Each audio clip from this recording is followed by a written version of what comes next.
amatabaza itabaza rero pastor ndagira ngo nawe ungurikiranye pastor reka mvugeho gatoya kuri aba bakobwa batanu nzozi aba bakobwa batanu bari bahuriye ku bintu bimwe ibyo bari bahuriyeho bose bari bafite amatara icyo ya metero aba bari munsi ya metero aho bari bagiranye aba bantu bari nongere mbisubiremo abakurusha amashuri naburusha amashuri wowe ukiri muzima ugihumeka uyu mwuka w'abazima abo bose bamwe bari munsi ya metero wowe Imana iracyakurinze none icyuhembye Imana nuguca inyuma wo mwashakanye none icyuhembye Imana nukujya mu byaha. Twongeye kubasuhuza mu izina ry'umwami wa Yesu Kristo. Amahoro y'Imana nabane namwe cyane nakagaruka kuri ndi umukristo TV. Reka dususe bene data muri mu Rwanda mu mahanga hirya no hino abashobora kumva ururimi rwacu rw'ikinyarwanda. Reka tubabwire ngo amahoro Imana nabane namwe cyane. Turabasuhuje mu izina rya Yesu kandi ko akumva bimeze kose humura Yesu aracyari ku ngoma kandi aragukunda. Burya hari igihe umuntu aba muri situation itameze neza ndetse bwakira ukibwira ngo ndiburacya bwacya kibwira ngo ndiburira kandi ukibwira ko icyo kigeragezo urimo ukumva ko kitazagira iherezo ariko buriya ndamvura idahita kuko niyo ku bwa Nowa yarahise. Twongere kugaruka n'umukozi w'Imana yitwa Jean de Dieu Irakiza. Imana irakiza agarukanye message yawe arambye ati pastor hari icyo Imana iri kumbwira kugaruka kuri kamera vuba umeze gute mukozi w'Imana? Ndaho ndashima Imana ngere kubasuhuza Yesu ashimwe. Imana ishimwe cyane. Turakwishimiye cyane nakagaruka no kuri ndi umukristo ndabona noneho utangiranye ibitabo mu ndoki bimeze gute? Ndangiranye ibitabo mu ndoki sinzi aho narindi numvaga hari indirimbo iri kumfasha numva ngo arega Imana ivugana natwe mu buryo butandukanye yego no mu buryo bw'ijambo mu buryo bw'uhanuzi no mu buryo bw'indirimbo hari igihe ngiye umuntu aririmba ngumva Imana ivuganye nawe nibyo rwose. Niyo mpamvu rero hari indirimbo iri kumfasha nayo umuntu ashobora kumva ko Imana ivuganye nawe ateze amatwi iyi ndirimbo. Imana ishimwe cyane. Amen. Bishaka kuvuga ngo buri ubuhanuzi bwacu message yacu uyituzaniye mu ndirimbo. Amina. Muri Bibiliya bimeze gute? No muri Bibiliya naho nabyo birahari bese birestaki kuko buriya ijambo ry'Imana iteka ryose rishingiye ku buhanuzi. Nubwo turirimba bikaba ijambo ry'Imana nubwo duhanura bikaba Imana ivuganye natwe ariko buriya Bibiliya nibwo buhanuzi twebwe twese twikonegitaho. Ibintu byose bigomba kugaruka bigahura n'ijambo ry'Imana. Imana yacigahabwa icyubahiro. Turakwakire rero Imana ibane nawe cyane. Reka tugusabe gusenga sengesho rigufi kuko kino kiganiro nagira ngo tukigere kigufi noneho message yacu uyiduhereze nguko Imana yayigushyize ku mutima. Amen. Murakoze cyane. Reka dufate umwanya wo gusenga ariko na nubundi amazina wayavuze kugira ngo no muco mwiza ku bantu baganira ijambo ry'Imana. Nitwa Imana irakiza Jean de Dieu. Ndo mugabo ndubatse. Mfite abana babiri n'umugore umwe. Imana ihabwe icyubahiro. Reka dusenge. Mana turagushimye uhabwe icyubahiro. Twese umwanya Mana data ni wowe utwemereye ngo twongeye duhagarara ahantu tuvuge neza yawe. Hari message uradutumye natwe twemeye gutumikira kugira ngo Mana data umuntu wese yumve icyo umugambiriho muri uyu mwanya. Bana natwe dushigikire turahagarika imbaraga z'abadayimoni turahagarika gukora kwa Satani migambi yose Satani tuyikubisasa izina rya Yesu. Bana natwe dushigikire umwuka wera w'ubwenge utinde kuri twe kuko Imana ishoboye mu izina ryawe Yesu. Amen.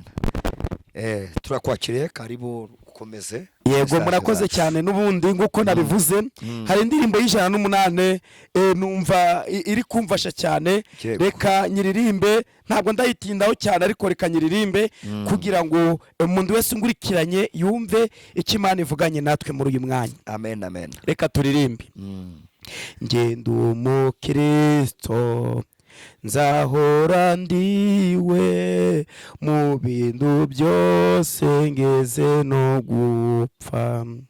Ngende umukristo mbora mbihamya naho igihugu cyose cyanseka.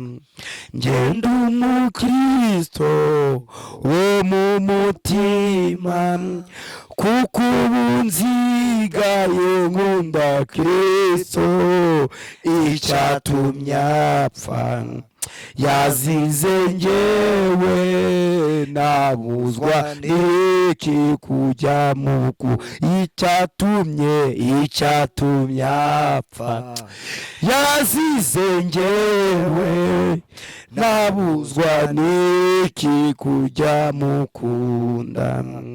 Ngenda umukristo umva ubwo bundu, narakijijwe ngurwa mu byaha. Ngenda umukristo naho naterwa n'ibyago ngaba no ku rugamba.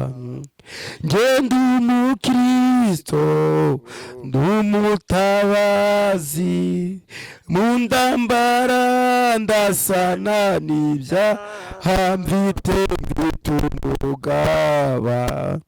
N'umwami Yesu nituba hamwe nzahorane, sha mfite umugaba. N'umwami Yesu, haleluya, we nituba hamwe nzahorane, sha. Ngenda umukristo ndumwimukira, ndakomeje mu rugendo rwa ibyino mw'isi. Ndabinyu nzigaye nifuza ibyo mw'ijuru. Ngenda umukiri gakondo ya iri mw'ijuru kumana ndanzaribayo. Ndanimiro abaho bose baguwe, yewe ndanzaribayo. Ayiwe ndanimiruho abaho bose baguwe neza. Ngenda umukristo icyo ni ikintu gihumuriza umutima. Kristo uko ndi kose maze nintumirwa ngiye nzagira ibyishimo bitavu abaho ngiye nzagira ibyishimo bitavu nzabona ngiye mw'ijuru. nzagira ibyishimo bitavurwa, nzabonirwe ngiye mw'ijuru. nzagira haleluya tayamando asirekere wa enitaya mando asirekere tokere asika. Ewe nzagira ibyishimo bitavurwa, nzabonirwe ngiye mw'ijuru. Imana ishimwe.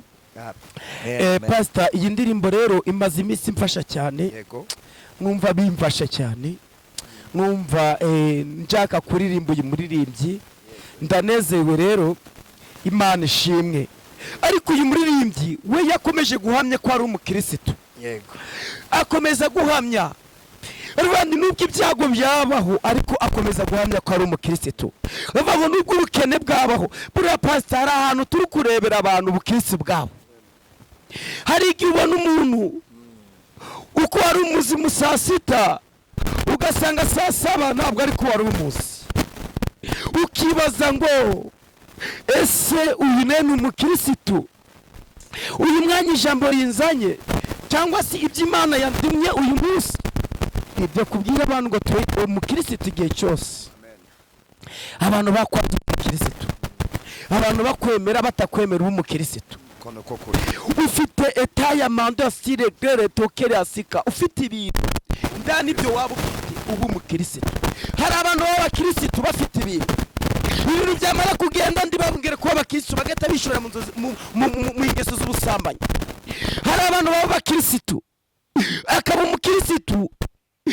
umukirisitu ari ahantu hagaragariye amaso y'abantu ariko yagira ahantu atari abantu ndaba umukirisitu. Hari igihe umuntu umubona ukabona yambaye ikote afite n'igitabo cya Bibiliya n'indirimbo, wamurebesha amaso yo kubona ari umukirisitu, ariko hakaba hari ahandi agera ugasanga ndaba ukirisitu murimo.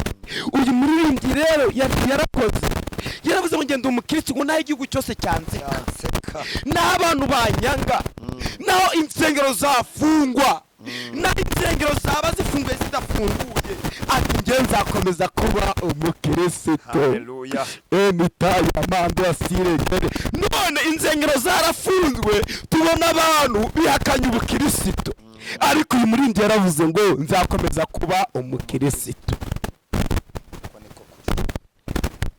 Amafaranga aradahari, ugomba kuba umukirisitu. Igihe cyose ukarangwa n'iki n'ubukirisitu. None muririmbyi avuga ngo ndi umukirisitu, ngo nzahora ndiwe, ngo mu bintu byose ngeze no kugira gute no gupfa. Ngibyino mwisi, haleluya haleluya. Ngibyino mwisi ndabizi n'utwego nzigiye nifuza ibyahe byo mu ijuru. Rimwe tuzirirwa muri iyi si ariko ntituyiraremo. Bene data nshuti z'umufutsaraba bakundwa mu ngurikiranye, mumenye ko turaha tutari iwacu.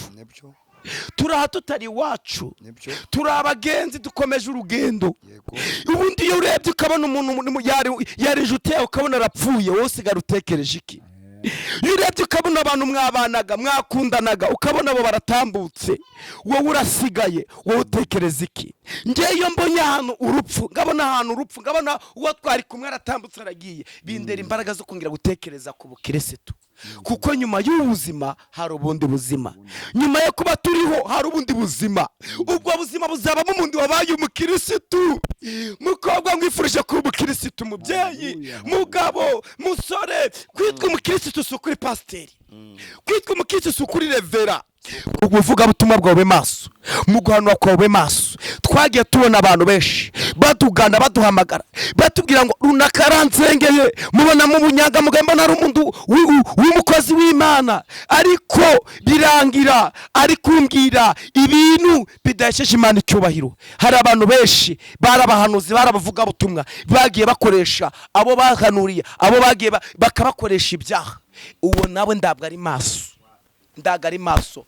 Ariko nsubiremo, nawe ushobora kubungurikiranye, nawe ushobora kunyumva, kugira ngo ahaba hari umuntu wagusengeye narangiza agaruke agukoresha ibyaha, nawe ufite ikibazo.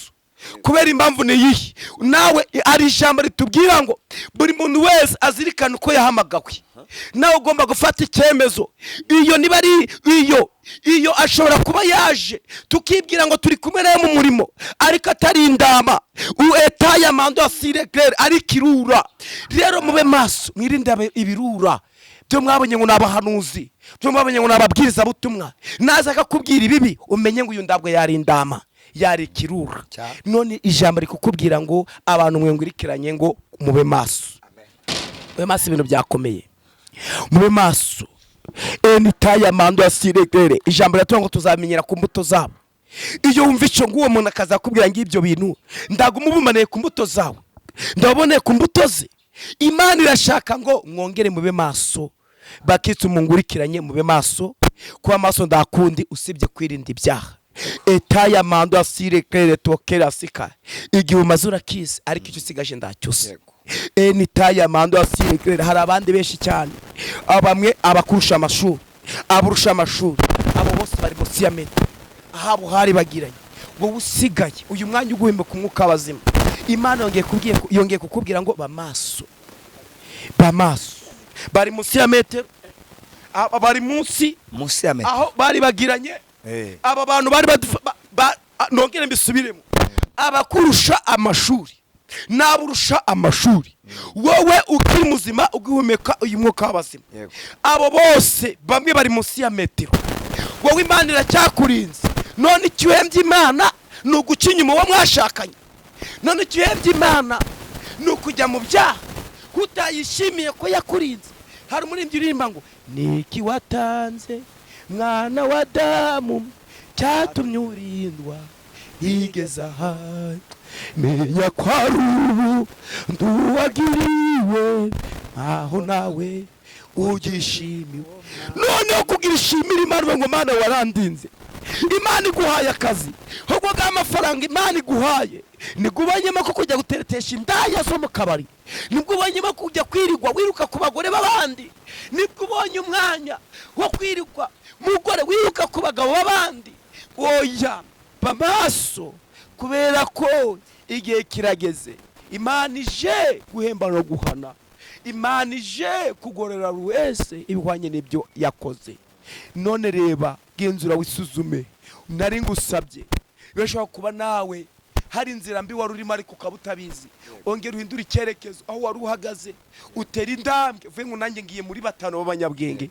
batanu b'abanyabwenge bakomeje gutegereza Yesu, bategereza umukwe, bakomeza kubana amavuta, bari bafite amatara, bari bafite amatabaza, kandi aba bakobwa batanu b'abapfu bose bari bafite ibintu bahuriyeho. ibyo bari bahuriyeho ni ibi, nuko batanu bari bafite amatara n'abandi bari bafite amatara, bafite amatabaza. itabaza rero pastor, ndagira ngo nawe ungurikiranye pastor, reka mvugeho gatoya kuri aba bakobwa batanu nzozi. aba bakobwa batanu bari bahuriye ku bintu bimwe, ibyo bari babahuriyeho bose bari bafite amatara, icyo bita amatabaza. amatabaza rero uyu mwanya hari abantu benshi bayafite. itabaza niri ni uko waba ufite itabaza ryo kuririmba, ukaririmba umuntu akaba yakuramo n'umwana akamuguha, iyo ni itabaza. itabaza niri ni itabaza ryo kubwiriza, nguko nahagarara ngo avuge Imana ngabwiriza rwose ibintu bikagenda neza, iyo ni itabaza. ariko bari bafite icyo babarusha, icyo bita amavuta. amavuta. umuntu yagira itabaza abantu bose bakamubona, bakavuga ngo nguyu ni umunyamasengesho, nguyu ni umuvugabutumwa, ngo mbega pasiteri we, bakamurebera mu tabaza ryo kubwiriza no guhanura. iryo ni itabaza, twese turarifite. iryo ni itabaza, icyo bita amavuta. niyo nshaka gutindaho ngasoza. pastor, ungurikiranye ko ufite itabaza, ufite amavuta. muririmbyi ungurikiranye usanga uririmba ku macano n'ahandi hatandukanye, ariko si kuririmba iryo kari itabaza, ufite amavuta. mugabo ahuri ibyo ukora ni byiza, iryo ni itabaza, ariko si ufite amavuta. ufite amavuta, ufite amavuta. muhanuzi nibyo koko urahanura ibintu bikemera bigacamo. pastor, kuba nahanura ibintu bigasohora, icyo si ikibazo, icyo si gitangaza rwose, ahubwo irakiza. ufite amavuta, agaciro tuvuga ngo ni amavuta, agaciro ni amavuta. haleluya. hari indirimbo ya 400 ivuga ngo twebwe abasiganirwa aho dutegekwa, naho dutegekwa pastor, naho dutegekwa. ntabwo nzajya ariko mbishaka, ntabwo urupfu ruza ngo ndusha buriya pastor, ntabwo nabonye n'abano ngo biyahura, ariyahura ariko agera igihe bitangiye kumufata bumva byakomeye, akumva yovayo, nta muntu ujyari yabishaka. niyo mpamvu ngira ngo ngubwire wowe ngurikiranye, naje kukwibutsa ko nyuma y'ubuzima ko hari ubundi buzima. koko uyu mukwe umutegerezanye iki? kuri umugeni, uri umugeni nanjye ndi umugeni, njye uri kubabwira ushobora kumva ejo ngo hanjye harange, birashoboka. ariko wowe wumvishe iyi message, kuri umugeni nanjye ngaba ndi umugeni, utegeranyeje umukwe, umutegereje ufite amavuta. cyangwa nawe nitabaza gusa yo wifitiye. itabaza warigira ukubaka inzengero nyinshi, iryo nitabaza, ariko si amavuta. ukubaka ugakora ibintu by'ibitangaza, ukagurira abantu abakene, ukabambika, ibyo babyita itabaza. amavuta nicyo bita ko warinze icyaha. amavuta nuko akomeye ku mugabo wawe ukabana n'undi umucinyoma. amavuta mukobwa nuko ukomeze gutegereza umusore wawe. pastor, hari umukobwa nari maze igihe ndi gusengera yakundaga kubwira ngo ngendegereje umugabo uzava mu kabati. haleluya, haleluya. God akambwira ati ubu naririnze, sinasambana, sinakora icyaha, kuko nanjye nshaka ngo umugabo wanjye nanjye azabe avuye ahantu muri ibintu bikingiraniye mu kabati bigira security. Niyo mpamvu mbivuze gutya. Bigira security. Uyu mukobwa rero yaranejeje, yarambwiye ngo pati ugenzenge Imana izamba umugabo uvuye mu kabati. Yego. Rero ibintu by'imviro bye ni ibintu byiza kuko yarazi azi ibintu biri mu kabati bikinyiranye bifite security kandi biza biri original, biza biri original, bimeze neza cyane. Ikibazo ni kimwe, ariko uyu mukobwa yarambwiye ngo nanjye ubwagenda ririnze, nanjye hari ibyo nakomeyeho mano zamwe nawe rero avuga nawe Imana izamuhereza umusore nawe wirinze. Haleluya. Rero uko byagenda kose kugira ngo Imana uyisabe uvuga ati Imana ndashaka ngumbibi, nawe hari Imana igushakaho. Ishaka ko nawe utagira itabaza ahubwo ugira icyo bita iki amavuta. Bakitse mwene data, bene data, nshuti z'umusaraba, mbazana ijambo rivuga ngo ese uri umukirisitu koko ufite amavuta cyangwa ni itabaza ry'uburirimbye gusa? Umuntu ufite itabaza ndatinya gusambana kandi avuye gusenga. Umuntu ufite itabaza ndatinya kunywa inzoga kandi yiriwe mu cyumba cy'amasengero. Umuntu ufite itabaza ndatinya kuroga bagenzi be kandi yiriwe ari gusenga. Umuntu ufite itabaza ndatinya kwirwa ari kunegurana. Umuntu ufite itabaza ndatinya gukora ibibi ariko ufite amavuta. Icyo bita ngo umwuka wera n'abagira azabemeza iby'ibyaha. Icyo bita amavuta. Amavuta kwereka ko wakoze nabi, ukwiriye guhinduka umukirisitu. Ndagira ngo babwire bene nongeye kwibutsa ko ubuzima turimo babuvamo none cyangwa ejo. Hari ijambo nasomye irambwira ngo ikibumbano, irambwira ngo ngaritegereza menya ari Yeremiya, ngo aragenda ngafata ngarabumba, ngamaze kubumba ingono, ngamaze kubumba ingono, ngo arangije ngo aritegeza ngarababwira ngo uko umubumbyi afata ibi akabumba ashaka yarekurira hasi. Umubumbyi afashe mu bantu babumba ingono bazabyumva, ni ingono za Kinyarwanda twatekagamo mbere ariko uyu munsi haraho ziba. Iyo yirekuye ikagucika past ihitaga imeneka. None mwene data, uzi ko nawe uri kwibumbano cy'Uwiteka past, uzi ko turi bibumbano, uzi none hakiritu no Kristo ashaka yaturekura tukikubita hasi, yakurekura urwaye malaria, yandekura ndwaye umutwe, yandekura ndi mu muhanda ndeze imodoka, yandekura ndi kuri moto. Iryo jambo ryaraje naryo riramfasha. Mwene data, kuri Imana itarakurekuye ngo upfe, none wowe uyituye ibintu by'ibyaha, hindura icyerekezo, kuko uko byagenda kose iyi si tuyirimo ngabazayivamo. Kuba Uwiteka ari bo bwenge kandi kuva mu byaha niko kujijuka. Ijambo rero Imana ivuganye namwe mungurikiranye, ujye umenya kuri kibumbano Imana ishaka yakurekura. Imana ititaye ku bwiza bwawe, ititaye uko waba uri kose, utitaye uko waba uri kose. Kizwa ku nzara, kizwa ku maguru, kizwa ku mutwe, Imana irashaka gakiza ku buzima bwawe bwose. Nudakizwa rero, nudakizwa umenye ngo ikuzimu haragutegereje, kuko ubuzima turimo tuzabuvamo. Kubugeza ubume ku mwuka bazima, ujye uvuga ngo Mana warakoze, ariko si nge nitwaye te muri kino gihe. Imana yongeye kukubaza ngo utekeze mu mutima wawe, nusanga uri umukirisitu ubishimira Imana, nusanga atari ko bimeze uce bugufi wongere ubwire Kristo ngo umbabarire. Nubundi nuwumva ushaka tugufasha kugira ngo muri ubu buzima ukomeze utwe umukirisitu, uzaduhamagara dukomeze tugusengere, dukomeze tubwire Imana igushoboze, kubera ko hari imbaraga umuntu yinjiramo atazi ko byagenze, ariko Satani nawe amuzirikiye ahantu atabizi. Kuko iyo wihanye cy'ubusambanyi bwa mbere, ejo ukongera, n'ejo bundi ukongera. Hari umuntu narimvite we nasengeshaga wakundaga kuza akambwira ngo Imana ibabarire ngo igice cy'epfo cyacumuye. Ngabona ikindi garara ngo Imana ibabarire ngo igice cy'epfo cyacumuye. Ndebye nzanga afite uwundi mwuka mubi wamukurikiranye, tumusengeye uwo mwuka mubi wamuvuyeho uyu munsi rwose ari mu murongo neza. Imana ikomeze ibane namwe. Nzoje mbabwira ngo tekereza ku bukristo bwawe, utabuhetse ingobyi umwana yaraheze. kera. ati mani mbabare igice cyo hasi cyacumwe yararimbye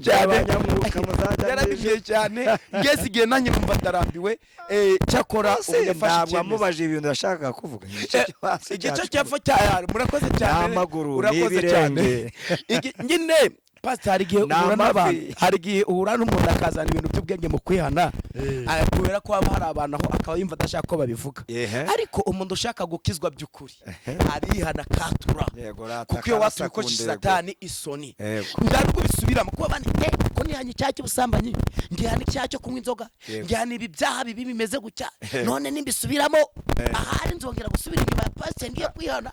Akagira iki isoni, uba wakoje satani iki isoni. Igice cyo hepfo rero yashakaga kumbwira ko yasambanye igice cyo hepfo, ariko ndabyerure ariko mana igice cyo hepfo niko cyashakaga kumbwira, ariko ubu ndashimira Imana. Ubu yarihanye, ubu none n'umuririmbyi rwose. Nono Yesu arashaka abantu batera indambwe yo kuva mu byaha bakajya mu gakiza, bakakira Yesu n'umwami n'umukiza, bagatunga icyo bita iki amavuta. Agaciro ndabwo ari amatabaza yo kurimba cyane no guhanura no kubwiriza n'ibiki. Hari abantu babwiriza bagahanura n'ibiki, ariko ugasanga muri bo bari kugenda n'ibyaha, bagenda bakora ibyaha. Wabasengera ugasanga ibyaha by'ubusambanyi bibariho, ugasanga ibyaha bibi byose bibariho. No, ako siko gaciro. Kuko Yesu arashaka icyo bita iki amavuta. Umuntu uhagaze mu mwanya w'Imana igize gute ishaka. Ijambo ratuwe ngo hahigwa abantu bahagaze mu nzira zigana Isiyoni. Guhagarara mu nzira igana Isiyoni rero ni ukwirinda ibyaha. Ukirinda ibyaha by'ubusambanyi, ukirinda ibyaha by'ubuneguranyi, umujinya mu mutima wawe, ukirinda ibyaha byatuma ejo wava muri uyu mubiri Imana nawe igasanga waragiye mu bintu by'urukozasoni bitayesheje iki icyubahiro. Rero dusenge pastor ariko dukizwe. Murakoze cyane. Ijambo uyu munsi nari mbazaniye nijye kukubwira ngo senga, ariko uziko nyuma y'ubu buzima wabuvamo, kandi umuntu uzajya muri ubu bundi buzima n'umuntu uzawaririnze iki ibyaha. Murakoze cyane, ndabashimiye cyane. Mukozi Imana urakoze, Imana ikudure mugisha. Mukozi Imana umuhanuzi, umunyamasengesho, yuzuye imbano z'Imana, dusangiza ku buhanuzi ku ijambo ry'Imana ariko dushingiye kuri Bibiliya. Ngiye kano kantu karamfashije, ati bano bakobwa 10 bari bafite ikintu bahuriyeho, bari bahuriye ku matabaza, ariko bageze ku mavuta ho biba atasiyo, kandi amavuta niyo azatuma tubona Kristo. Amen. Burya turi abagenzi benshi bari mu rugendo, tutegereje mu nsengero, turi mu nzira, ariko burya amavuta niyo azatuma tubona Kristo. Ntabwo ari uko hanuye bigasohora, ntabwo ari uko wakoze ibitangaza, ntabwo ari uko wahumuye impumyi, ntabwo ari uko basengera insengero nyinshi, ntabwo ari uko wavuze ubutumwa igiterane cy'abantu 100,000.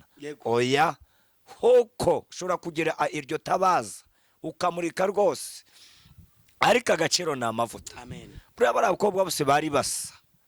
Urakoze cyane mukozi w'Imana. Ariko bageze ku ngingo yitwa amavuta, bamwe baratakara. Imana tubabarire kandi tindane natwe, kandi duhishurire uduteze amatwi. Imana iguhishurire, igusobanurira amavuta icyari cyo. Imana tugirire neza. Urakoze mukozi w'Imana. Reka tugusabe gutanga akanimero kawe. Hari abakwifuza kugira inama bakugisha bigendanye n'ijambo ry'Imana tubyirije, cyangwa se gusengana nawe mu buryo bw'imbaraga, cyangwa se mu buryo bw'ikibazo ukabafasha, cyangwa se mu buryo bwo kuba barwaye ukabafasha gusenga. Ko izo mbano zose nzi neza ko uzifite, kandi mu gihe gikwiriye Imana ikigukoresha, igakoresha zimwe muri zo abantu bagatabara. Amen. Tanga akanumero y'umukozi w'Imana. Murakoze cyane. Numero yanjye ni 078 60 32 50 2 078 60 32 50 2. Amen. Imana ishimwe. Nzoza mbabwira ko ijambo rivuga ngo hahigwa ububariwe ibicumuro bye, ibyaha bye bigatwikirwa. Ndabwo hahigwa umuntu utunze ibya mirenge, kuko ibyazapfa bisige. Ndabwo hahigwa umuntu ufite imodoka nyinshi, wubatse inzu nyinshi, waguze imitungo myinshi cyane. Ibyo byose turagenda iyo umuntu bagiye kumushyingura, byose arabisiga yarangiza akagenda. Ariko y'amavuta kwa gukiranuka kwe, kwa kundi aba yarabaye mu murongo Imana imushakamo, akirinda ibyaha, akirinda ibibi, ibyo nibyo byongera kumuhesha agaciro bwo kuzaba mu bundi buzima. hari ijambo ritubwira ngo iby'amaso atabonye n'iby'amatwi atabonye byose tuzabibona. Mbifurije kuzajya mu kindi gihugu cy'ijuru, ariko iki gihugu uzakijyamo bitewe nuko wirinze ibyaha. Wirinze ibyaha, ayo mavuta twavugaga niyo kuba warinze ibyaha. Aba bantu bakobwa 5 bari bategereje uyu mukwe, ndakindi bari bamutegerajanyije nayo mavuta yo kuba barahagaze mu murongo mwiza Imana yabashakagamo. Hagara mu murongo Imana gushakamo, ibindi byose Imana izabikora. Amen. Amen, amen. Urakoze cyane. Reka Urakoze cyane. amen. Nimero wasi. Urakoze.